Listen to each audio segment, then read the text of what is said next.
ไม่ทรงค่าตัวใบมาด้วยวิดีโอคาเฮาในฉันตอบเลือกขับตะค่อยปันและเฮงลำนั่นคือดำค่ะเย็นต้นขอบใจใหญ่ค่ะเมื่อในและมีเปียมันยุ่งคำจำมินลวงมาหญ้ากันหงเห็นตาเอ็นในจองอับปีกวันพงพังภาพเฮาจำเตะเขาตัวยามยอตายักเย็นให้พอหัน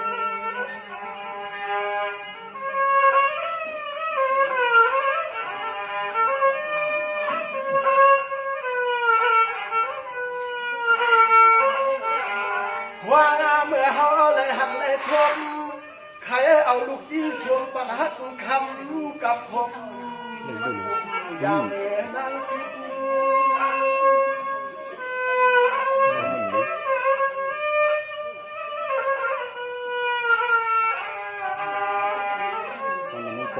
ด้วยหน้าเมื่อไหนปีเจ้าป่าเมียวมากกว่าเมื่อไหนปีเจ้าป่าเย่มาเลยไปมากกว่าเททงอ่อนยังเสียงร้องคุยกับก็น่าเศร้าอยู่ก็รับนอจองกลับมาเมียโชคทิ้งวันเสียงน้อยทิ้ง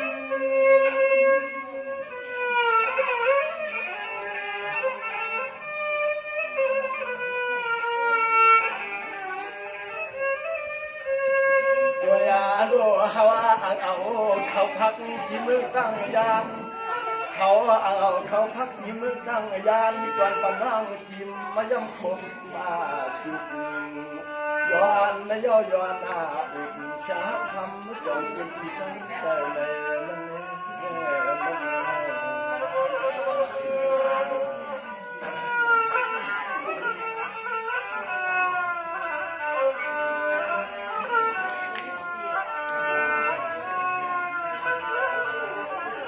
จังหวะเมื่อไหร่เขาเป็นนักใจลำปากถึงน้องน้ำมาถึงว่าลูกใจเลี้ยงน่ะน้องเปียมาเพียวเลยลูกใจเลี้ยงน่ะอันปัญญายิ่งคำหมอความคือปืนบันชินสลานน่ะเยอะอันเจียมไก่ตาไทยมวนกวนใจย้อนเลยมีข้อความเมื่อตอนส่งภาพมากกว่าอันตอนเฮาปีปาในอ่านนึกตอนปันว่างจองอับอยู่นาคงโชควันเสียงฮักแคม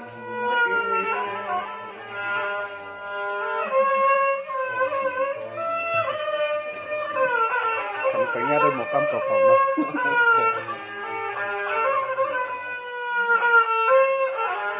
ตัวยาโลปีในเลือนในเฮาปีมาหัดเสียขอความกวางควายหลับวันนั้นจื้อจัดอันตอนเฮาเปียวน้องห้องกันให้ผู้ใดมาเขาเห็นอ่างเอียนใครตัวมันกอดเสียงน้ำปัจจัย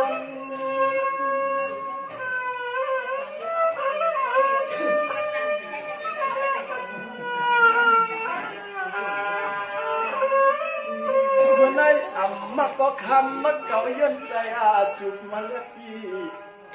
อัมมาก็คำมักเก่าเย็นใจจุกมาหน้าอัมใครอุปอเย็นใจตาอ่อนในก็สองหุ่ยตรงความในยันหัวชาติหน้าตกตาวิมาลาใจปีหมวกลาอาสาปันปีเขาเรียกก็เทียบเป็นปีหน้ายันเปลือยอยู่ก็ตีใครนิ้นคอชวันเสียงเรียกสินาง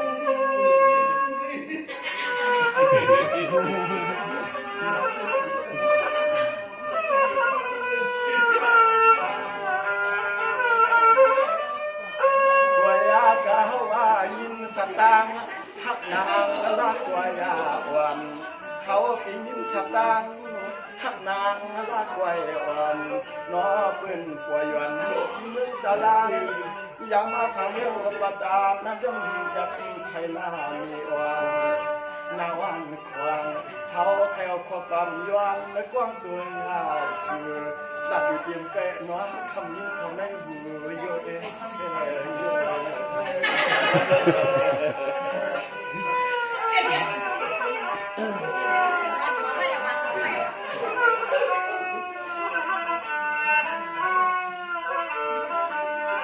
สวัสดิ์เป็นวันนี้เจ้ปีกายก้นอ้อ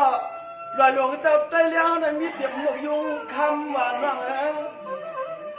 นกยุงคำหางเหี่ยวหน้าอำเจ้าสูก็เลี้ยวหางกล้วย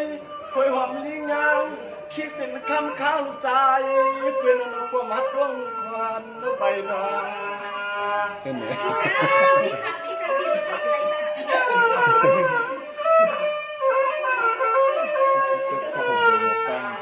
อันนั้นก็รักไว้อันนั้นจะมากินข้าวเสียงดีหลวงเมืองไทยนะคำก็หูตะเข้าในให้ย้อนแล้วขอความเกี่ยวในชี้ห้ามใครกินข้าวผัดจำกูมูสุดตัวยังไม่สุด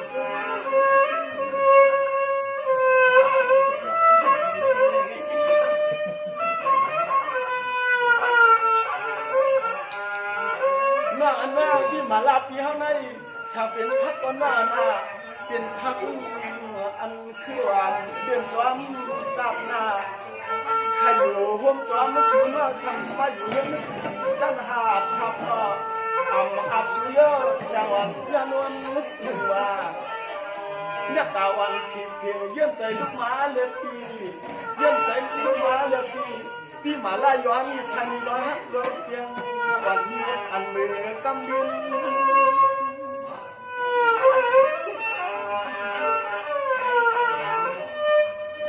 ลูกเห็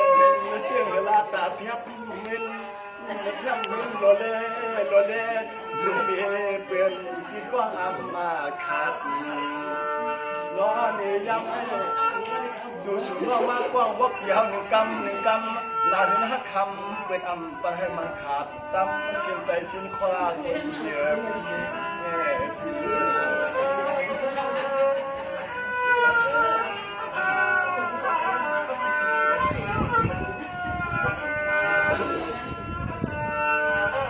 สวรรค์เดือนละไว้นวันเดียวนา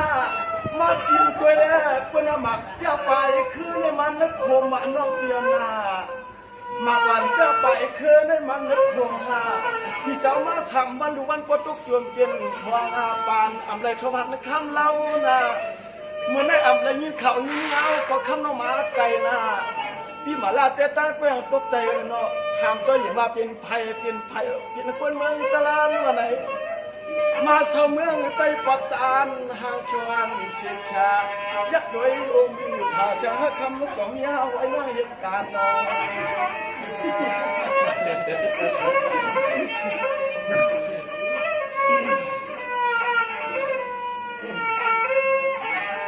ว่ายากาปานมักสูมาเขาในคำฮักเนาะเพราะว่าถามลองเปลี่ยนนาหอนาเฮือนนายีลูกมีไว้วางฮักนา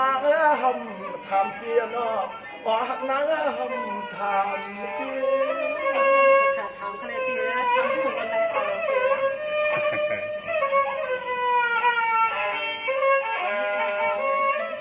านั่งปูมนาง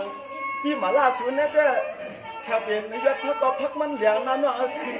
กายก็ไปแล้วนี่ก็ปักสร้างวันนี้ไฟหน้านอกวันเดียวลูกเขาเป็นพักวันนุ่ม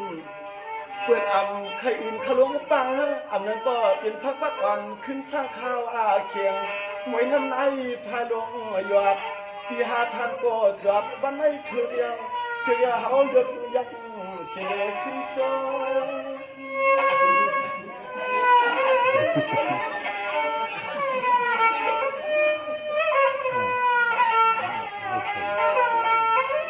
ชอนั่งยิงเปียนอยากเมื่อสางเมื่อตะลานไล่กินยอดทั้งที่พักหามาสางมือคำน้องนากินเนื้อปลาสามันโจอำต่อ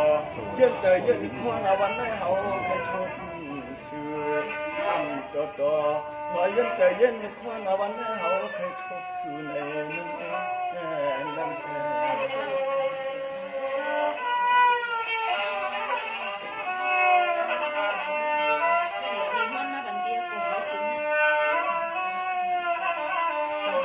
จังหวะลากไว้นกเบี้ยเมืองก็ไผ่ไส้ปล่อยขึ้นมาชุดจำมาเล่นนันนวงอย่าไปว่าเป็นกะละมาชุดจำอู้ตวงใจมองบ่ถึงนาเนาะที่จะเพียบมือย้อนสู่ผักนาพลานเอามือได้เลยคำประมาถึงนาที่เจ้าอยากนำไปสู่ปอหึงข้าวไว้ มองหันมองไปมือวันในใจปีนี้กูสู้ใหญ่น้องฮักที่อันตรายคงใหม่ในก็เขามาจะฮักขมอนกิน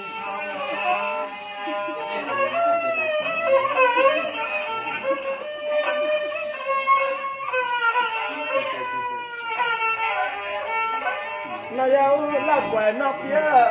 เมื่อว่าบางวันคำว่าตั้งขึ้นอยู่เนื้อหน้าใจกี่ปวดจำเกียนเพียงตัวหนาวข่าวหังเรียกคำนอนตำหดมากำนี้ขึ้นแล้วข้อความยืนฟังเปียวให้ตวงเขาในจิตใจขี้คอนาคำยุ่งยออ่อนตามไว้มือควันอ๋อลูกนี้เป็นมากกว่าเสียเดชเท่านวล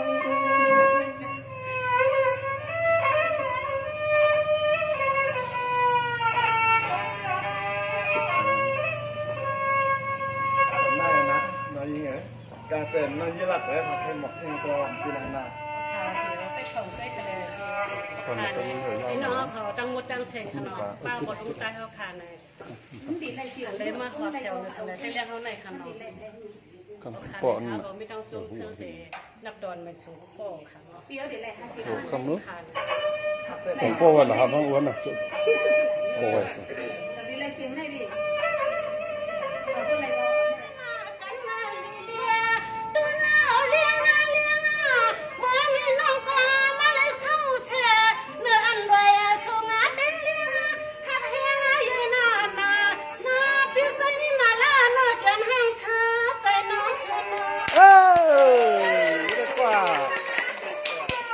ตลาดนั่นแหละเ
แล้วใจ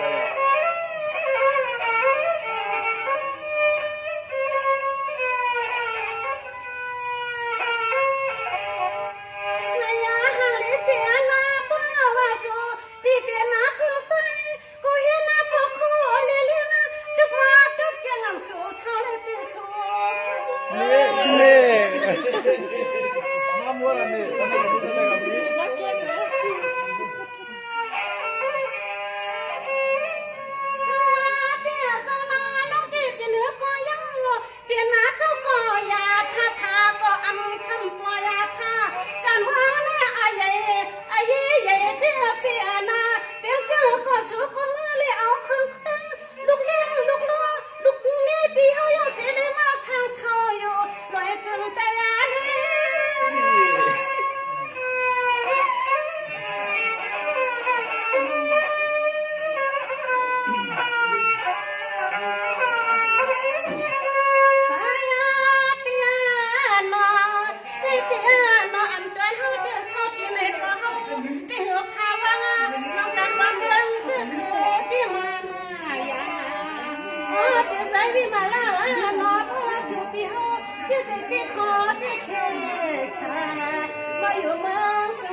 มาเที่ยวมือกับมัวแล้วนะ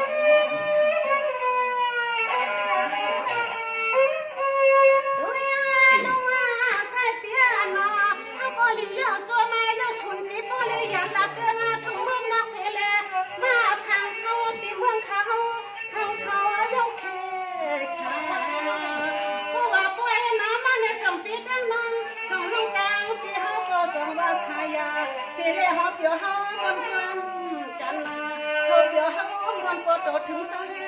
แค่นั้นนะสน